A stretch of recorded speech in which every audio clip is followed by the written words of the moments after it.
নমস্কার, আমি অভিজিৎ। আর আপনারা দেখছেন prosperity with Abhijit YouTube channel.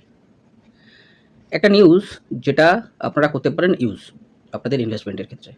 সেটা হচ্ছে কোনো এএমসি আজকের দিনে যখন ইন্টারন্যাশনাল ফান্ডে ইনভেস্টমেন্ট করে, তার ক্যাপিং হচ্ছে ইউএসডি 1 বিলিয়ন এবং ওভারঅল মার্কেটের ক্ষেত্রে একটা ফান্ড হাউসের ক্ষেত্রে থাকে হচ্ছে ইউএসডি 7 বিলিয়ন। এবং এই রেস্ট্রিকশনটা ইন্টারন্যাশনাল মার্কেটের ক্ষেত্রে সেবি এবং আরবিআই নিয়ে এসছে। আমাদের দেশের খুব পপুলার একটি ফান্ড হাউস এডেলওয়াইজ মিউচুয়াল ফান্ড তাদের 7টা ফান্ডকে ইন্টারন্যাশনাল ফান্ডকে আপাতত পজ বা রেস্ট্রিক্ট করেছে।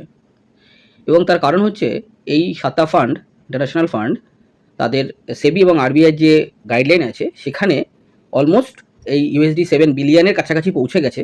তাই তারা ফ্রেশ ইনভেস্টমেন্ট পজ করেছে এবং এর এফেক্টিভ ডেটটা ডিসিশনটা এসছে 10 তারিখ 10ই জুলাই এবং এফেক্টিভ হচ্ছে 11ই জুলাই 2026 থেকে। অর্থাৎ 11ই জুলাই 2026 থেকে কোনো নতুন ইনভেস্টার এই 7টি ফান্ডে আপনারা নতুন করে lump sum or SIP or STP fresh investment আর করতে পারবেন না। তাহলে যারা ইনভেস্টেড আছেন তাদের কি হবে? যারা এক্সিস্টিং 10 তারিখের মধ্যে তাদের স্টার্ট করেছেন ইনভেস্টমেন্ট, সেটা ফর্ম অফ লামসাম বা লামসাম তো এখন বন্ধই ছিল অনেকদিন, এসআইপি বা এসটিপি করে যারা অলরেডি ইনভেস্টমেন্ট চালু করে দিয়েছেন তাদেরটা রেজিস্টার্ড থাকবে, নতুন অ্যালোকেশন আর আসবে না এবং যে ফান্ডটা ইনভেস্টেড আছে সেটাই কন্টিনিউ চলবে।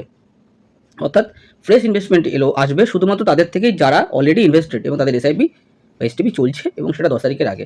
জেনে নিন এই 7টি ফান্ড কী কী।